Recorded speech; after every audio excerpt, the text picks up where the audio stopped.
சென்னை அண்ணா பல்கலைக்கழகத்தின் தமிழ் இணைய கல்விக் கழகத்தில் மன அழுத்தம் வெல்வோம் மற்றும் மாறிவரும் இந்தியா மகத்தான வாய்ப்பு ஆகிய 2 நூல்களின் வெளியீட்டு விழா நடைபெற்றது.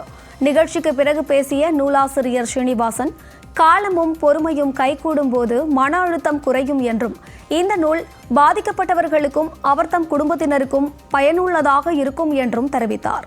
தொடர்ந்து பேசிய மற்றொரு நூலாசிரியர் ஹரிஹரபுத்திரன், செயற்கை நுண்ணறிவு மற்றும் தொழில்நுட்ப வளர்ச்சியை பயன்படுத்தி விவசாயம், கல்வி உள்ளிட்ட அனைத்து துறைகளிலும் இந்தியா பெற்று வரும் மகத்தான வளர்ச்சியை பயன்படுத்திக் கொள்ள வேண்டும் என்று வலியுறுத்தினார். அந்த காலத்தில் மனசாட்சிமாங்க, மனசுலேயே இருப்பாங்க. அந்த காலத்தில் குருகுலத்திலெல்லாம் படிப்பு பாடம் எல்லாம் வாயாலேயே சொல்லுவாங்க, இவனும் காதால் கேட்கணும், அதுதான் படிப்பு. அதுவே இப்போ திரும்பி அப்படிங்கிறது என்னுடைய எண்ணம். ஸோ இந்த ஏஐ வளரும் இந்த காலகட்டத்தில் வளர்ச்சியை அதை பயன்படுத்தி நம்ம வளர்ச்சிகளில் காலமும் பொறுமையும் கைகூடும் பொழுது காலை பனி போல் மன அழுத்து விலகி மகிழ்ச்சியை டெஃபினட்டாக கொடுக்கும். இப்புத்தகம் மன அழுத்த நோயாளிகளுக்கு மட்டுமல்லாமல் அவரது குடும்ப உறுப்பினர் அனைவருக்கும் நிச்சயம் உதயமாக இருக்கும் என்று நம்புகிறோம். மன அழுத்தம் குறித்து இந்த புத்தகத்தை எழுத்து வடிவம் கொடுத்து நன்றாக வந்திருப்பது எல்லோருக்கும் நன்றாக இருக்கும் என்று நான் கட்டாயம் நம்புகிறேன்.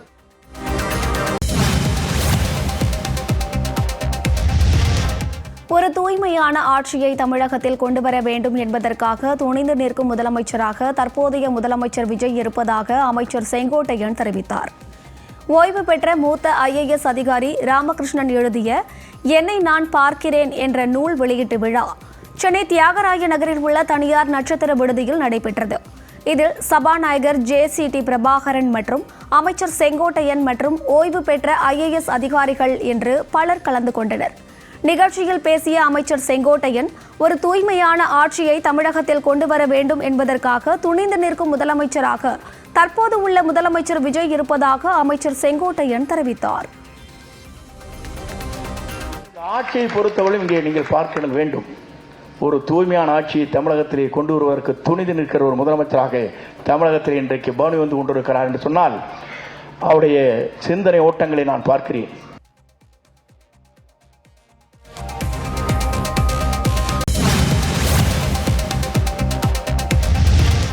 நாமக்கல் மாவட்டம் பள்ளிப்பாளையம் அருகே திமுக பிரமுகருக்கு சொந்தமான சட்டவிரோத சாயப்பட்டறையில் பால்வளத்துறை அமைச்சர் விஜயலட்சுமி திடீர் ஆய்வு செய்தார்.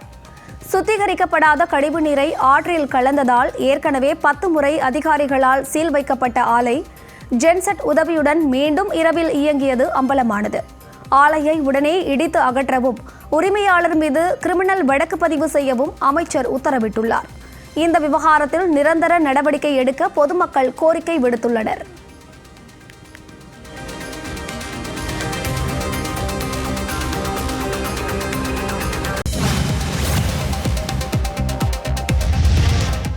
மயிலாடுதுறையில் 208 பேருக்கு 1.70 கோடி கடன் உதவி வழங்கப்பட்டுள்ளதாக அமைச்சர் ஷாஜஹான் தெரிவித்துள்ளார். மயிலாடுதுறை மாவட்ட ஆட்சியர் அலுவலகத்தில் நடைபெற்ற சிறுபான்மையினர் நலத்துறை ஆய்வுக் கூட்டத்தில் அமைச்சர் ஷாஜஹான் பங்கேற்றார். அப்போது செய்தியாளர்களை சந்தித்து பேசிய அவர், 2025-26 நிதியாண்டில் தமிழ்நாடு சிறுபான்மையினர் பொருளாதார மேம்பாட்டுக் கழகத்தின் கடன் உதவி திட்டத்தின் கீழ் 208 பயனாளிகளுக்கு 1,70,00,000 கடன் உதவி வழங்கப்பட்டுள்ளதாக தெரிவித்தார்.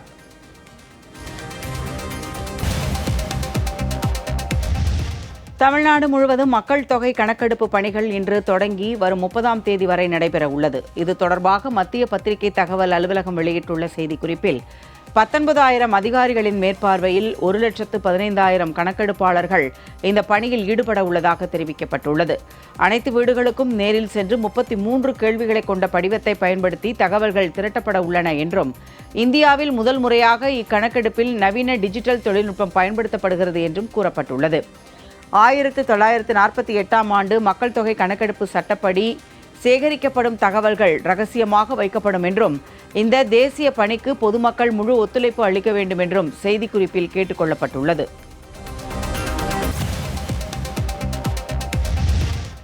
கல்வான் பள்ளத்தாக்கு மோதலுக்கு பிறகு முதன்முறையாக சீன அதிபர் ஷி ஜின்பிங் வரும் செப்டம்பர் மாதம் இந்தியாவுக்கு வர உள்ளதாக தகவல் வெளியாகியுள்ளது.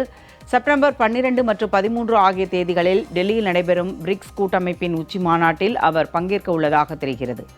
எல்லைப் பகுதிகளில் பதற்றத்தை தணித்து இருதரப்பு உறவுகளை சீரமைக்க முயற்சிகள் மேற்கொள்ளப்பட்டு வரும் நிலையில் இக்காலகட்டத்தில் நடைபெறும் அதிபர் ஷி ஜின்பிங்கின் இந்த இந்திய பயணம் சர்வதேச அளவில் பெரும் முக்கியத்துவம் வாய்ந்ததாக பார்க்கப்படுகிறது.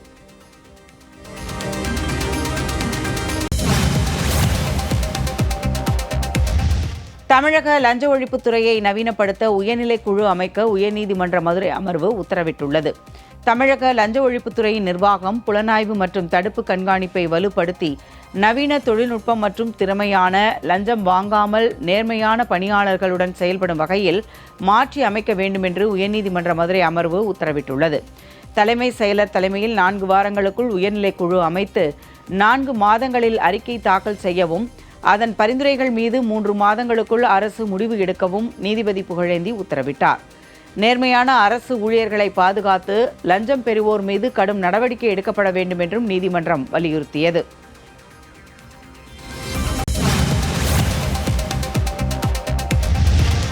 உத்தரகாண்ட் மாநிலம் ஹரித்வாரில் கங்கை ஆற்றில் நீராடி கொண்டிருந்த இளைஞர் ஆற்றின் பலத்த நீரோட்டத்தில் திடீரென அடித்துச் செல்லப்பட்டார். இதை உடனடியாக கவனித்த மாநில பேரிடர் மீட்பு படையினர் சிறிதும் தாமதிக்காமல் ஆற்றில் குதித்து நீரில் மூழ்கிய நபரை திறம்பட போராடி பாதுகாப்பாக மீட்டனர். மீட்பு குழுவினரின் இந்த உடனடி செயலால் பெரும் உயிர் சேதம் தவிர்க்கப்பட்டது. இந்த காட்சிகள் இணையத்தில் வைரலாகி வருகிறது.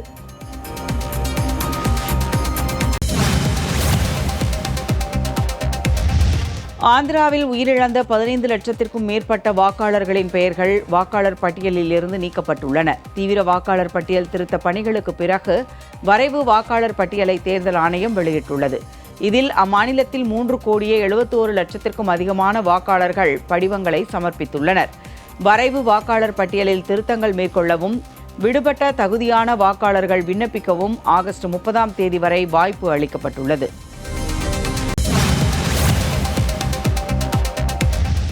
பிரிட்டன் பிரதமர் ஆண்டி பென்ஹாம் பிரதமர் நரேந்திர மோடியுடன் தொலைபேசியில் கலந்துரையாடினார். அப்போது செயற்கை நுண்ணறிவு தொழில்நுட்ப கூட்டாண்மை மற்றும் மத்திய கிழக்கு பிராந்தியத்தின் தற்போதைய சூழல் குறித்து இருவரும் ஆலோசனை நடத்தினர். பதற்றத்தை குறைக்கவும் ஹார்முஸ் ஜலசந்தியை மீண்டும் திறக்கவும் இணைந்து செயல்பட இரு தலைவர்களும் ஒப்புக்கொண்டனர். மேலும் தொடர்ந்து தொடர்பில் இருப்பதோடு விரைவில் நேரில் சந்திக்கவும் அவர்கள் திட்டமிட்டுள்ளனர்.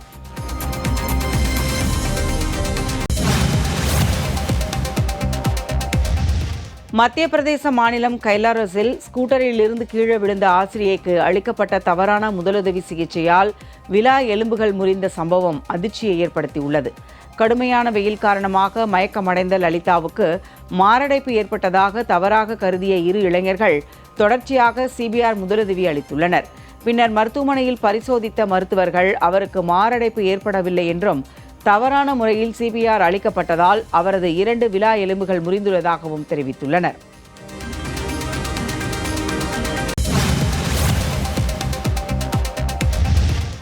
இந்தியாவில் தேசிய நெடுஞ்சாலைகளில் நடக்கும் விபத்துகளில் பாதசாரிகள் உயிரிழப்பது கடந்த 5 ஆண்டுகளில் 43% அதிகரித்துள்ளதாக நாடாளுமன்றத்தில் தெரிவிக்கப்பட்டுள்ளது.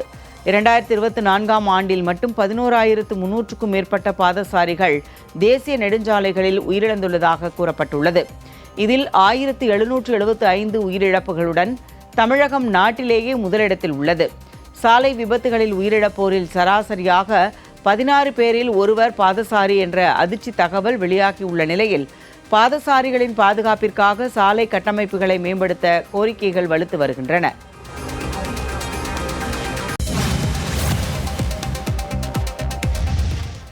இந்திய பாஸ்போர்ட்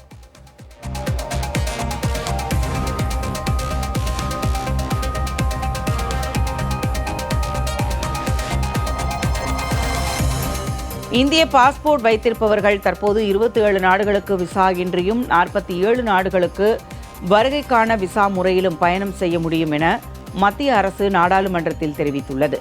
மேலும் 66 நாடுகள் இந்தியர்களுக்கு மின் விசா வசதியை வழங்கி வருவதாகவும் தெரிவிக்கப்பட்டுள்ளது. தனியார் நிறுவனங்கள் வெளியிடும் தரவரிசைகளை தாண்டி இருதரப்பு உறவுகள், சர்வதேச பாதுகாப்பு நடைமுறைகள் மற்றும் தூதரக பேச்சுவார்த்தைகள் மூலமாக இந்திய பாஸ்போர்ட்டின் பயண வசதிகளை தொடர்ந்து அதிகரித்து வருவதாகவும் மத்திய அரசு விளக்கம் அளித்துள்ளது.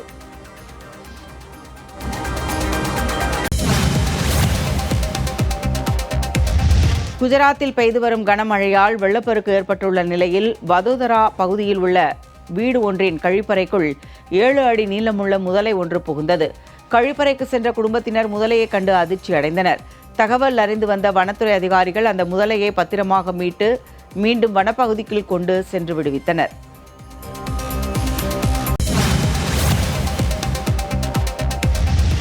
நாடாளுமன்றத்தில் உரையாற்றிக் கொண்டிருந்த போது பின்னால் அமர்ந்து கடுப்பேற்றிய கேரள எம்பியை அதிமுக எம்பி தம்பிதுரை வாயடைக்க வைத்த காட்சிகள் வெளியாகியுள்ளது.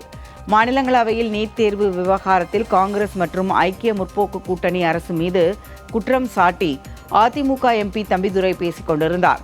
அப்போது அவரின் பேச்சுக்கு எதிர்வினையாற்றிக் கொண்டிருந்த கேரள கம்யூனிஸ்ட் எம்பி ஜான் பிரிட்டாஸை ஒரே வார்த்தையை கூறி எம்பி தம்பிதுரை வாயடைக்க செய்தார். To speak on the bill, the Public Examination Amendment Bill 2026. I want to make it very clear.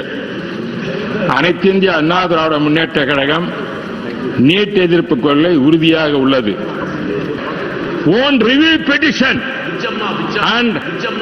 and respected the earlier judgment striking down NEET.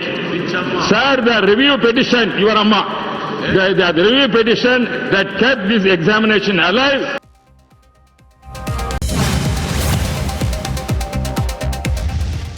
Erode சிக்கையா அரசு கலைக்கல்லூரியில் 22வது புத்தக திருவிழாவை அமைச்சர்கள் ராஜ்மோகன் மற்றும் விஜய் பாலாஜி ஆகியோர் தொடங்கி வைத்தனர். வரும் ஆகஸ்ட் 11ஆம் தேதி வரை நடைபெறும் இதில் 230 அரங்குகள் மற்றும் தொல்லியல் ஆராய்ச்சி அரங்கம் அமைக்கப்பட்டுள்ளன. தொடர்ந்து செய்தியாளர்களிடம் பேசிய அமைச்சர் ராஜ்மோகன் சுப நிகழ்ச்சிகளில் புத்தகங்களை பரிசளிக்க வேண்டுகோள் விடுத்தார். மேலும் காலியாக உள்ள ஆசிரியர் பணியிடங்கள் டிஆர்பி மூலம் நிரப்பப்படும் என்றும் பள்ளிகளில் உடற்கல்வி நேரத்தை ரத்து செய்யக்கூடாது என்றும் அறிவுறுத்தினார். அரசு பள்ளி மாணவர்களுக்கு வாரத்தில் ஒரு நாள் சிக்கன் பிரியாணி வழங்குவது குறித்து முதலமைச்சரின் பரிசீலனையில் உள்ளதாக தெரிவித்த அவர் இதில் அரசியல் செய்ய வேண்டாம் என கேட்டுக்கொண்டார். தினந்தோறும் நான் என்னுடைய ஆசிரியர்களுக்கு சொல்லும் டெஸ்ட்லாம் சொல்லுவோம், ஒரு பிடி பீரியட் கூட நீங்க கட் பண்ணவே கூடாது, எந்த காரணத்துக்காக கட் பண்ணக்கூடாதுன்றேன். ஆனா இங்க வந்து பார்க்கும்பொழுது அந்த பிடி பீரியட்ல மைதானம் இல்லாத பள்ளிக்கூடத்துல எங்க கொண்டு போவாங்க பொழுது அதை முறைப்படி செய்வதற்கான ஒரு புரோட்டோகால் இருக்கிறது. அவர்களுக்கு வந்து நம்ம டிஆர்பியில் நோட்டிஃபை பண்ணி அந்த தகுதி திறமை அதன் அடிப்படையில் வந்து நம்ம எடுக்கணும். கலைஞர் தான் அதில் முட்டையை கொண்டு வந்து ஊட்டச்சத்து உணவாக தந்தார். அதை புரட்சித் தலைவர் அம்மா அவர்கள் அது 2 வாரத்துக்கு போடாமல் வாராந்தோறும் போடுவோம்னு அது வந்து கொண்டு வந்தாங்க. இப்படி அந்த வகையில் எனக்கு ஒரு ஆசை இருந்தது. அப்போ ஒரு பெரிய மிக முக்கியமான ஒரு கூட்டத்தில் மாண்பு முதல்வர் முன்னிலையில் அனைவரிடம் நான் வந்து மன்றாடி கோரிக்கையாக வைத்தேன், வாரத்திற்கு ஒரு முறை சிக்கன் பிரியாணி போட வேண்டும்னு.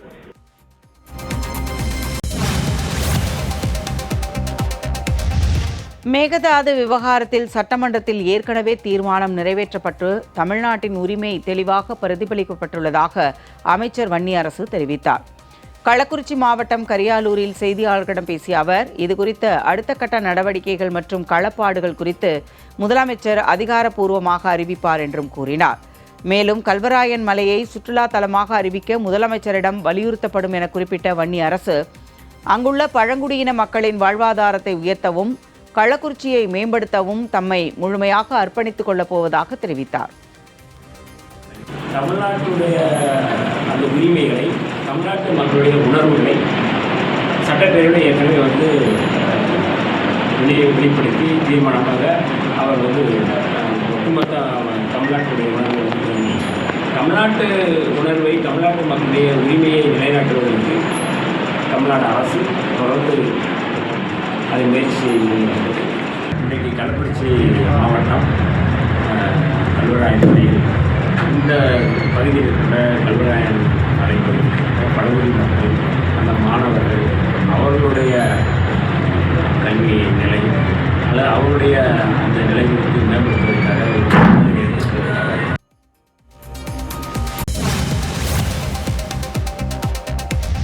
தமிழக அரசின் ஆவின் பால் தொடர்பாக சமூக வலைதளங்களில் வெளியாகி வரும் வீடியோக்கள் பொதுமக்கள் மத்தியில் அதிர்ச்சியை ஏற்படுத்தியுள்ளன. குறைந்த விலையில் தரமான பால் கிடைக்கும் என்ற நம்பிக்கையில் லட்சக்கணக்கான குடும்பங்கள் ஆவின் பாலை வாங்கி வரும் நிலையில் பால் பாக்கெட்டை திறக்கும் போது ரசாயன வாசனை வீசுவதாகவும் காய்ச்சும் போது துர்நாற்றம் அடிப்பதாகவும் சில வாடிக்கையாளர்கள் வீடியோ பதிவுகளை வெளியிட்டு வருகின்றனர். இந்த வீடியோக்கள் வேகமாக பரவி வரும் சூழலில் ஆவின் நிர்வாகம் தர பரிசோதனை மேற்கொண்டு இதன் உண்மை நிலையை வெளிப்படையாக விளக்க வேண்டும் என்றும் பொதுமக்களின் அச்சத்தை போக்க உரிய நடவடிக்கை எடுக்க வேண்டும் என்றும் கோரிக்கை வலுத்துள்ளது.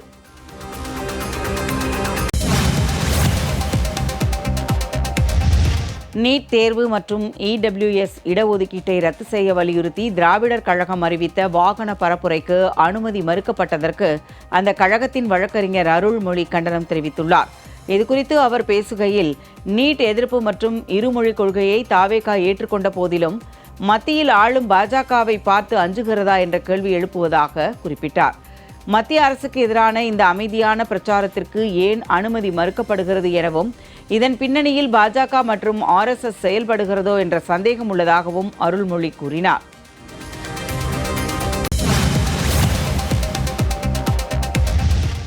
தமிழகத்தில் தேர்தல் வழக்குகள் நிலுவையில் உள்ள திருச்சி கிழக்கு, கரூர், விராலிமலை, பெருந்துறை மற்றும் அம்பாசமுத்திரம் ஆகிய 5 சட்டமன்ற தொகுதிகளுக்கு இடைத்தேர்தல் அறிவிக்க விதிக்கப்பட்ட தடையை ஆகஸ்ட் 24ஆம் தேதி வரை நீட்டித்து சென்னை உயர்நீதிமன்றம் உத்தரவிட்டுள்ளது. பாளையங்கோட்டையைச் சேர்ந்த வெங்கடாச்சலபதி தாக்கல் செய்த மனுவை விசாரித்த தலைமை நீதிபதி தர்மாதிகாரி மற்றும் நீதிபதி G. அருள்முருகன் அமர்வு தேர்தல் ஆணையத்திற்கு விதிக்கப்பட்ட இந்த தடையை நீட்டித்து ஆணை பிறப்பித்துள்ளது.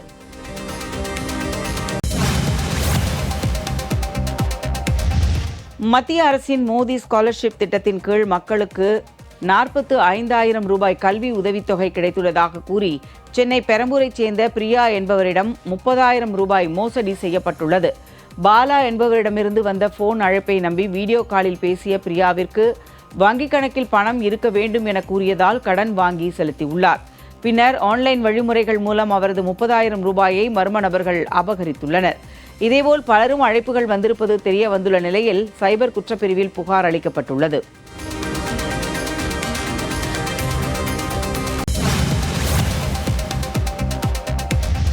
கேரள மாநிலம் பாலக்காட்டில் பழிவாங்கும் நோக்கில் காரை துரத்திச் சென்று ஜீப்பால் மோதிய CCTV காட்சி வெளியாகி பரபரப்பை ஏற்படுத்தியுள்ளது. தனியார் பள்ளி ஒன்றில் ஆசிரியர் வேலைக்கு 25 லட்சம் ரூபாய் பணம் பெற்று ஏமாற்றியதாக கூறப்படுகிறது.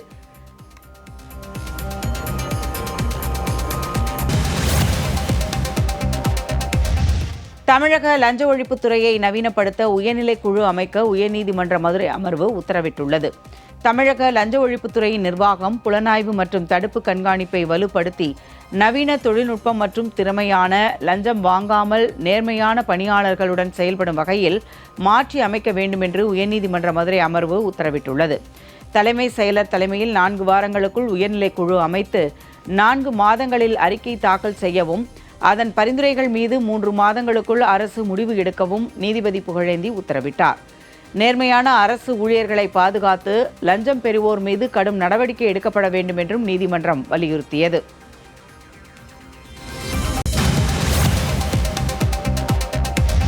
குஜராத்தில் பெய்து வரும் கனமழையால் வெள்ளப்பெருக்கு ஏற்பட்டுள்ள நிலையில் வதோதரா பகுதியில் உள்ள வீடு ஒன்றின் கழிப்பறைக்குள் 7 அடி நீளமுள்ள முதலை ஒன்று புகுந்தது. கழிப்பறைக்கு சென்ற குடும்பத்தினர் முதலையை கண்டு அதிர்ச்சி அடைந்தனர். தகவல் அறிந்து வந்த வனத்துறை அதிகாரிகள் அந்த முதலையை பத்திரமாக மீட்டு மீண்டும் வனப்பகுதிக்குள் கொண்டு சென்று விடுவித்தனர்.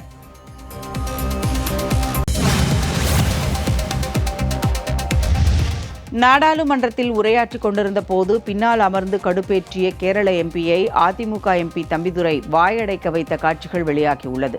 மாநிலங்களவையில் நீட் தேர்வு விவகாரத்தில் காங்கிரஸ் மற்றும் ஐக்கிய முற்போக்கு கூட்டணி அரசு மீது குற்றம் சாட்டி அதிமுக எம்பி தம்பிதுரை பேசிக் கொண்டிருந்தார். அப்போது அவரின் பேச்சுக்கு எதிர்வினையாற்றிக் கொண்டிருந்த கேரள கம்யூனிஸ்ட் எம்பி ஜான் பிரிட்டாஸை ஒரே வார்த்தையை கூறி எம்பி தம்பிதுரை வாயடைக்க செய்தார். To speak on the bill, the Public Examination Amendment Bill 2026. I want to make it very clear.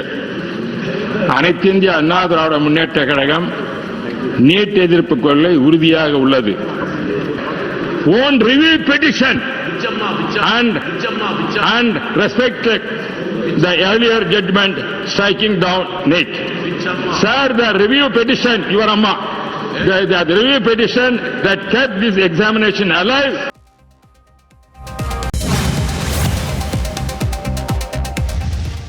Erode சிக்கையா அரசு கலைக்கல்லூரியில் 22வது புத்தக திருவிழாவை அமைச்சர்கள் ராஜ்மோகன் மற்றும் விஜய் பாலாஜி ஆகியோர் தொடங்கி வைத்தனர். வரும் ஆகஸ்ட் 11ஆம் தேதி வரை நடைபெறும் இதில் 230 அரங்குகள் மற்றும் தொல்லியல் ஆராய்ச்சி அரங்கம் அமைக்கப்பட்டுள்ளன. தொடர்ந்து செய்தியாளர்களிடம் பேசிய அமைச்சர் ராஜ்மோகன் சுப நிகழ்ச்சிகளில் புத்தகங்களை பரிசளிக்க வேண்டுகோள் விடுத்தார். மேலும் காலியாக உள்ள ஆசிரியர் பணியிடங்கள் டிஆர்பி மூலம் நிரப்பப்படும் என்றும் பள்ளிகளில் உடற்கல்வி நேரத்தை ரத்து செய்யக்கூடாது என்றும் அறிவுறுத்தினார். அரசு பள்ளி மாணவர்களுக்கு வாரத்தில் ஒரு நாள் சிக்கன் பிரியாணி வழங்குவது குறித்து முதலமைச்சரின் பரிசீலனையில் உள்ளதாக தெரிவித்த அவர் இதில் அரசியல் செய்ய வேண்டாம் என கேட்டுக்கொண்டார். தினந்தோறும் நான் என்னுடைய ஆசிரியர்களுக்கு சொல்லும் டெஸ்ட்லாம் சொல்லுவோம், ஒரு பிடி பீரியட் கூட நீங்க கட் பண்ணவே கூடாது, எந்த காரணத்துக்காக கட் பண்ணக்கூடாதுன்றேன். ஆனா இங்க வந்து பார்க்கும்பொழுது அந்த பிடி பீரியட்ல மைதானம் இல்லாத பள்ளிக்கூடத்துல எங்க கொண்டு போவாங்க பொழுது அதை முறைப்படி செய்வதற்கான ஒரு புரோட்டோகால் இருக்கிறது. அவர்களுக்கு வந்து நம்ம டிஆர்பியில் நோட்டிஃபை பண்ணி அந்த தகுதி திறமை அதன் அடிப்படையில் வந்து நம்ம எடுக்கணும். கலைஞர் தான் அதில் முட்டையை கொண்டு வந்து ஊட்டச்சத்து உணவாக தந்தார். அதை புரட்சித் தலைவர் அம்மா அவர்கள் அது 2 வாரத்துக்கு போடாமல் வாராந்தோறும் போடுவோம்னு அது வந்து கொண்டு வந்தாங்க. இப்படி அந்த வகையில் எனக்கு ஒரு ஆசை இருந்தது. அப்போ ஒரு பெரிய மிக முக்கியமான ஒரு கூட்டத்தில் மாண்புமிகு முதல்வர் முன்னிலையில் அனைவரிடம் நான் வந்து மன்றாடி கோரிக்கையாக வைத்தேன், வாரத்திற்கு ஒரு முறை சிக்கன் பிரியாணி போட வேண்டும்னு.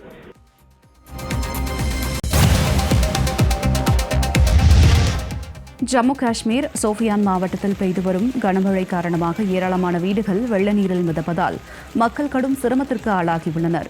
ஜம்மு காஷ்மீரில் பெய்து வரும் கனமழை, திடீர் வெள்ளப்பெருக்கு மற்றும் நிலச்சரிவுகள் இயல்பு வாழ்க்கையை பெரிதும் பாதித்துள்ளன. ஸ்ரீநகரின் சில பகுதிகளில் தொடர்ந்து மழை பெய்து வருகிறது. சோபியான் மாவட்டத்தின் பஹ்லிபோரா பகுதியில் பெய்த கனமழையை தொடர்ந்து குடியிருப்பு பகுதிகளை வெள்ளம் சூழ்ந்துள்ளது.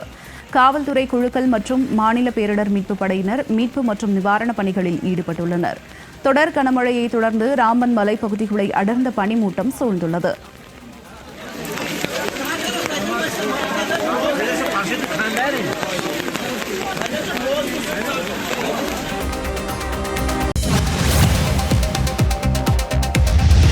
வணிக பயன்பாட்டிற்கான எரிவாயு சிலிண்டரின் விலை 200 ரூபாய் குறைந்துள்ளது.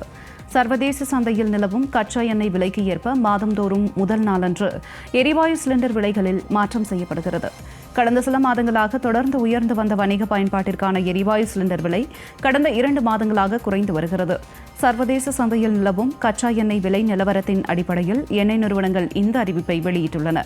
அதன்படி 19 கிலோ எடை கொண்ட வணிக பயன்பாட்டிற்கான சிலிண்டர் விலை 200 ரூபாய் குறைந்து 2906 ரூபாய்க்கு விற்பனை செய்யப்படுகிறது. கடந்த மாதம் 19 கிலோ எடை கொண்ட வணிக பயன்பாட்டிற்கான சிலிண்டரின் விலை 172 ரூபாய் 50 காசுகள் குறைக்கப்பட்டு 3106 ரூபாயாக இருந்தது. அதே சமயம் வீட்டு உபயோக எரிவாயு சிலிண்டர் விலையில் எவ்வித மாற்றமும் இல்லை என்று தெரிவிக்கப்பட்டுள்ளது.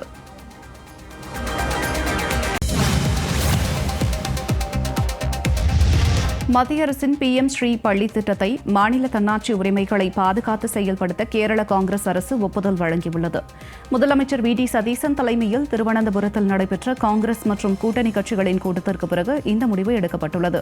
இந்த திட்டத்திலிருந்து முழுமையாக வெளியேறினால் கேரளாவுக்கு கிடைக்க வேண்டிய 2000 கோடிக்கும் அதிகமான மத்திய கல்வி நிதியை இழக்க நேரிடும் என்பதால் திட்டத்தை தடுக்கும் நோக்கம் இல்லை என்று முதலமைச்சர் சதீசன் விளக்கம் அளித்துள்ளார். கடந்த 2025 அக்டோபரில் ஆட்சியில் இருந்த இடதுசாரி அரசு திட்டத்திற்கான புரிந்துணர்வு ஒப்பந்தத்தில் ஏற்கனவே கையெழுத்திட்டதால் தற்போதைய அரசு ஒப்புதல் வழங்கியுள்ளது. தூத்துக்குடி மாவட்டம் திருச்செந்தூர் அருகே மத உணர்வுகளை புண்படுத்தும் வகையில் வீடியோ வெளியிட்டதாக யூடியூபர் GP முத்து மீது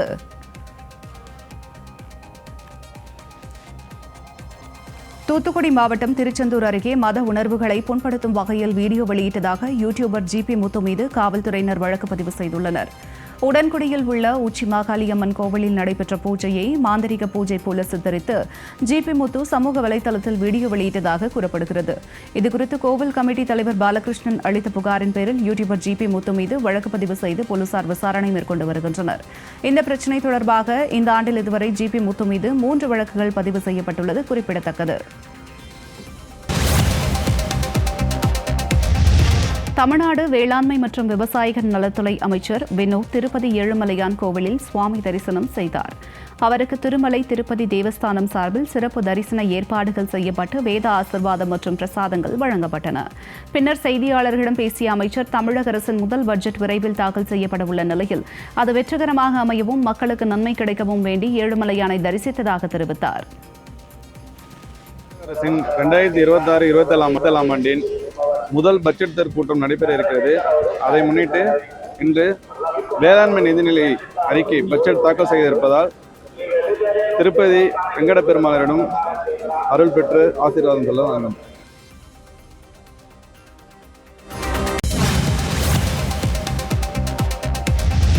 தென்காசி மாவட்டம் குற்றாலத்தில் உள்ள அனைத்து அருவிகளிலும் வெள்ளப்பெருக்கு ஏற்பட்டதால் சுற்றுலா பயணிகளுக்கு தடை விதிக்கப்பட்டுள்ளது. மேற்கு தொடர்ச்சி மலைப்பகுதிகளில் பெய்து வரும் கனமழை காரணமாக குற்றாலத்தில் உள்ள அனைத்து அருவிகளிலும் வெள்ளப்பெருக்கு ஏற்பட்டது. இதையடுத்து பாதுகாப்பு முன்னெச்சரிக்கை நடவடிக்கையாக அருவியில் சுற்றுலா பயணிகள் குளிக்க தடை விதிக்கப்பட்டது. மலைப்பகுதிகளில் மழை அளவு குறைந்து அருவிகளில் நீர்வரத்து சீரானவுடன் சுற்றுலா பயணிகளுக்கு குளிக்க அனுமதி வழங்கப்படும் என்று வனத்துறை தரப்பில் தெரிவிக்கப்பட்டுள்ளது.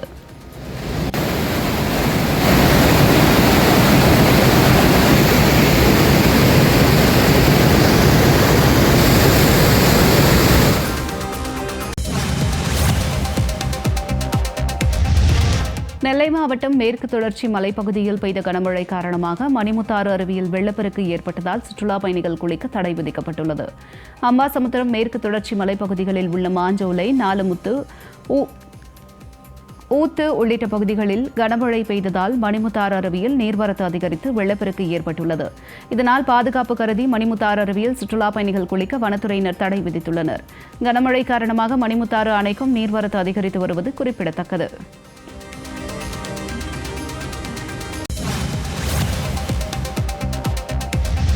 தாய்லாந்தில் நடைபெற்ற சர்வதேச சிலம்பம் சாம்பியன்ஷிப் போட்டியில் தங்கப்பதக்கங்களை வென்ற தலைமை காவலர் மகளுக்கு கிருஷ்ணகிரி எஸ்பி பாராட்டு தெரிவித்துள்ளார்.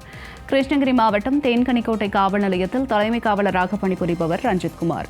இவரது மகள் பத்மஸ்ரீ சென்னையில் உள்ள தனியார் கல்லூரியில் படித்து வருகிறார். இவர் சிலம்பத்தில் இதுவரை 50க்கும் மேற்பட்ட தங்கப்பதக்கங்கள் மற்றும் 15க்கும் மேற்பட்ட வெள்ளிப் பதக்கங்களை வென்றுள்ளார். கடந்த வாரம் தாய்லாந்து நாட்டில் நடைபெற்ற சர்வதேச அளவிலான சாம்பியன்ஷிப் சிலம்பம் போட்டியில் பத்மஸ்ரீ 2 தங்கப்பதக்கங்களை வென்று சாதனை படைத்தார். மாணவியின் சாதனையை பாராட்டி மாவட்ட எஸ்பி நேரில் அழைத்து 10,000 மைல்கல் என்ற புத்தகத்தை பரிசாக கொடுத்து வாழ்த்து தெரிவித்துள்ளார்.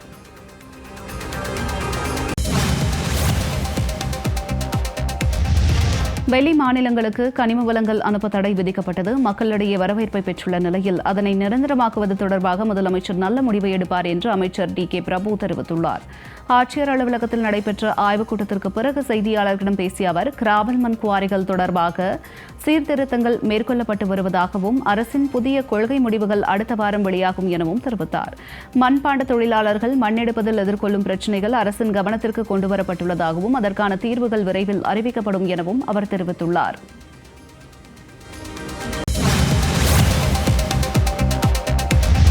வெளிநாட்டு முதலீட்டாளர்கள் வெளியேறினாலும் பங்குச் சந்தைக்கு பாதிப்பு இல்லை என்று பிஎஸ்சி தலைவர் சுந்தரராமன் ராமமூர்த்தி தெரிவித்துள்ளார். கோவை ரேஸ்கோர்ஸில் நடைபெற்ற நிறுவன கடன் சந்தை விழிப்புணர்வு நிகழ்வில் பிஎஸ்இ நிர்வாக இயக்குநர் மற்றும் தலைமை நிர்வாக அதிகாரி சுந்தரராமன் ராமமூர்த்தி பங்கேற்றார். பின்னர் செய்தியாளர்களிடம் பேசிய அவர், வெளிநாட்டு முதலீட்டாளர்கள் இந்தியாவில் முதலீடு செய்தாலும் வெளியேறினாலும் பங்குச்சந்தையில் எந்த பாதிப்பும் ஏற்படாது என தெரிவித்தார். மேலும் முதலீட்டாளர்களுக்கு சரியான வழிகாட்டுதலை வழங்கி நிறுவன கடன் சந்தையில் முதலீடுகளை அதிகரிக்கும் நோக்கில் இதுபோன்ற விழிப்புணர்வு நிகழ்ச்சிகள் நடத்தப்படுவதாகவும் சுந்தரராமன் ராமமூர்த்தி தெரிவித்துள்ளார்.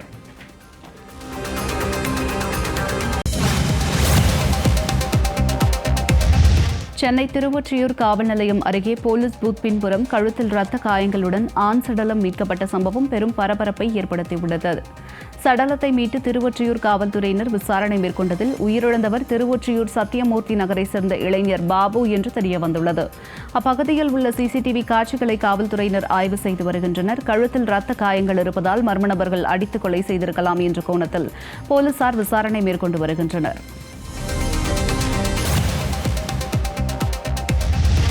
காவிரி ஆற்றின் குறுக்கே கர்நாடக அரசு மேகதாது அணை கட்ட முயல்வதை கண்டித்து தருமபுரி மாவட்டம் ஒகேனக்கலில் தேமுதிகவினர் கண்டன ஆர்ப்பாட்டத்தில் ஈடுபட்டனர். தேமுதிக பொதுச் செயலாளர் பிரேமலதா விஜயகாந்த் தலைமையில் நடைபெற்ற இந்த போராட்டத்தில் விஜய பிரபாகரன் மற்றும் கட்சி நிர்வாகிகள், தொண்டர்கள் பங்கேற்று கண்டன முழக்கங்களை எழுப்பினர்.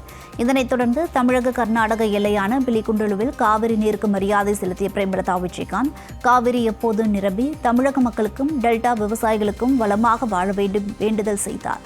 தொடர்ந்து கர்நாடக அரசை கண்டித்து உரையாற்றிய அவர், தமிழகத்தின் குடிநீர் மற்றும் விவசாயத்தின் உயிர் நாடியான காவிரி நீரை தடுக்கும் நோக்கத்துடன் கர்நாடக அரசு செயல்படுவதை தேமுதிக வன்மையாக கண்டிப்பதாக தெரிவித்தார்.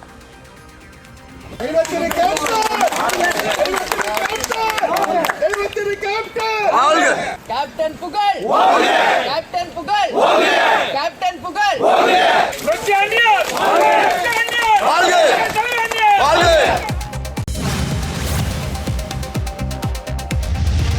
புதிய தமிழகம் கட்சியின் சார்பில் அனைத்து அரசியல் கட்சியினர் ஆலோசனைக் கூட்டம் சென்னை தீநகரில் உள்ள தனியார் ஹோட்டலில் நடைபெற்றது.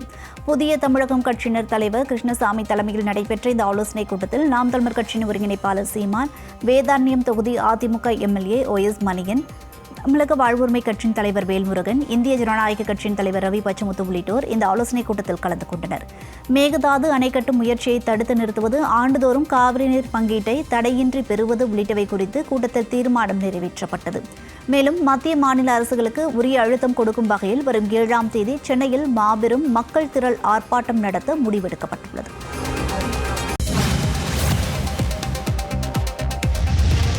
திருச்சி மாவட்டம் இருங்கலூரில் SRM கல்வி குழுமத்தின் வருடாந்திர நிதித்தன்மை உச்சி மாநாடு டெர்டோனேவா நடைபெற்றது.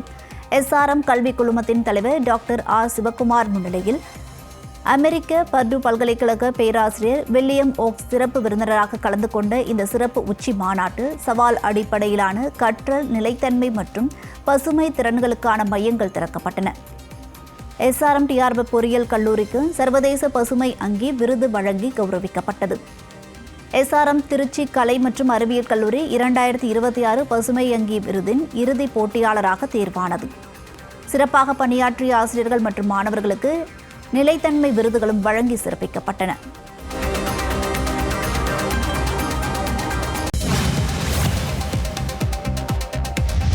சென்னை மெட்ரோவில் கடந்த ஜூலை மாதத்தில் 1,06,00,000 மக்கள் பயணம் செய்துள்ளதாக மெட்ரோ நிர்வாகம் தெரிவித்துள்ளது.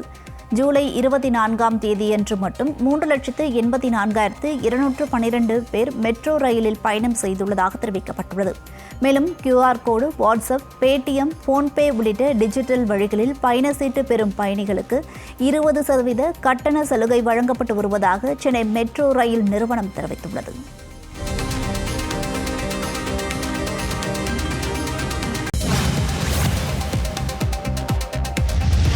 இந்தியாவின் முன்னணி பேட்மிண்டன் வீராங்கனை PV சிந்து தனது குடும்பத்தினருடன் திருப்பதி ஏழுமலையான் கோவிலில் சுவாமி தரிசனம் செய்தார். அதிகாலை நடைபெற்ற சுப்ரபாத சேவையில் பங்கேற்று வழிபாடு செய்த அவருக்கு ரங்கநாயகர் மண்டபத்தில் வேட பண்டிதர்கள் ஆசீர்வாதம் வழங்கினர். தொடர்ந்து திருமலை திருப்பதி தேவஸ்தானம் சார்பில் சுவாமியின் சேஷவஸ்திரம் அணிவிக்கப்பட்டு கௌரவத்துடன் தீர்த்த பிரசாதங்களும் வழங்கப்பட்டது.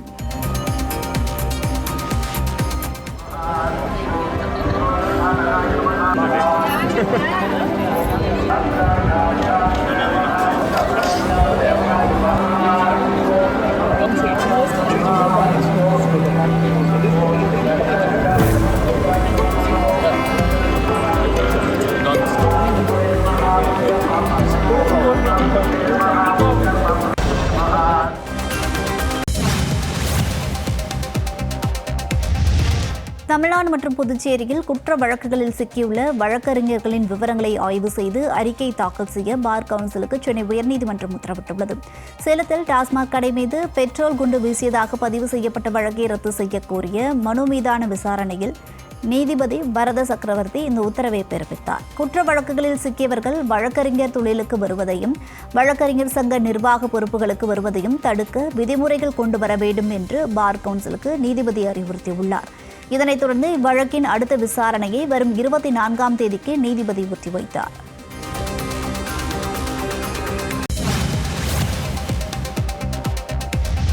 நெல்லை மாவட்டம் மேற்கு தொடர்ச்சி மலைப்பகுதியில் பெய்த கனமழை காரணமாக மணிமுத்தாறு அருவியில் வெள்ளப்பெருக்கு ஏற்பட்டதால் சுற்றுலா பயணிகள் குளிக்க தடை விதிக்கப்பட்டுள்ளது. அம்பாசமுத்திரம் மேற்கு தொடர்ச்சி மலைப்பகுதியில் உள்ள மாஞ்சோலை, நாலுமுக்கு, ஊத்து உள்ளிட்ட பகுதியில் கனமழை பெய்ததால் மணிமுத்தாறு அருவியில் நீர்வரத்து அதிகரித்து வெள்ளப்பெருக்கு ஏற்பட்டுள்ளது. இதனால் பாதுகாப்பு கருதி மணிமுத்தாறு அருவியில் சுற்றுலா பயணிகள் குளிக்க வனத்துறையினர் தடை விதித்துள்ளனர். கனமழை காரணமாக மணிமுத்தாறு அணைக்கு நீர்வரத்து அதிகரித்து வருவது குறிப்பிடத்தக்கது.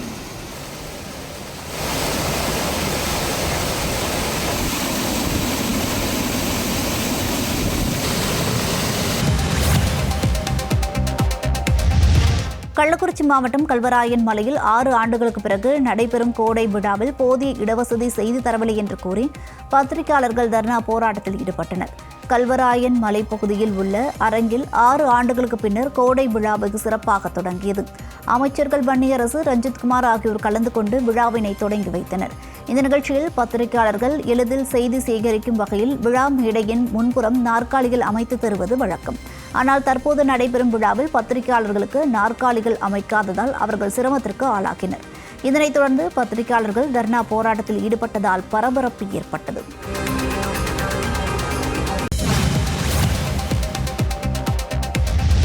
கர்நாடகாவில் பெய்து வரும் கனமழை காரணமாக முக்கிய அணைகளின் நீர்வரத்து அதிகரித்துள்ளது. கிருஷ்ணராஜசாகர் அணையின் நீர்வரத்து நேற்று 7000 கனஅடியாக இருந்த நிலையில் தற்போது 13,522 கனஅடியாக அதிகரித்துள்ளது. இதனால் முழு கொள்ளளவான 124 அடி கொண்ட KRS அணையின் நீர் இருப்பு 94 அடியாக உயர்ந்துள்ளது.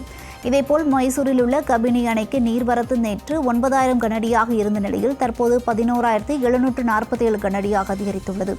முழு கொள்ளளவான 84 அடியில் தற்போது 80 அடியை எட்டியுள்ளது.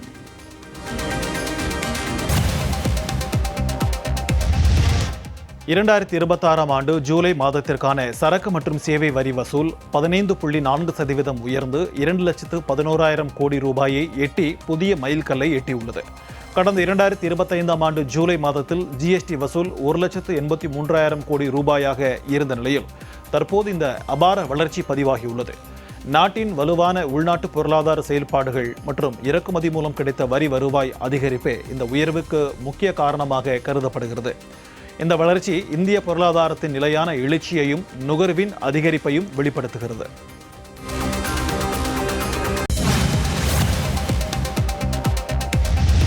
இந்தியாவில் கடந்த ஜூலையில் UPI பரிவர்த்தனைகள் புதிய வரலாற்று சாதனை படைத்துள்ளன.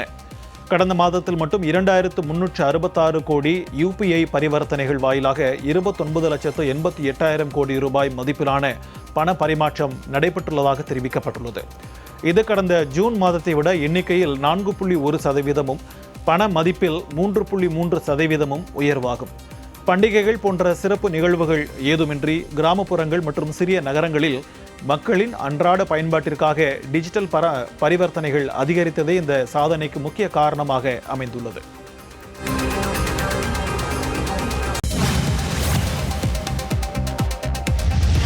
இந்திய விண்வெளி ஆராய்ச்சி நிறுவனமான இஸ்ரோ கடந்த 25 ஆண்டுகளில் இல்லாத அளவுக்கு கடுமையான ஊழியர் பற்றாக்குறையை சந்தித்து வரும் நிலையில் தற்போது 746 பணியிடங்களுக்கான வேலைவாய்ப்பு அறிவிப்பை வெளியிட்டுள்ளது. இதில் 336 நிரந்தர பணியிடங்களும் 410 பயிற்சி பணியிடங்களும் நிரப்பப்பட உள்ளன. விருப்பமுள்ள விண்ணப்பதாரர்கள் இஸ்ரோவின் அதிகாரப்பூர்வ இணையதளம் வாயிலாக விரிவான விவரங்களை அறிந்து விண்ணப்பிக்கலாம் என்று தெரிவிக்கப்பட்டுள்ளது.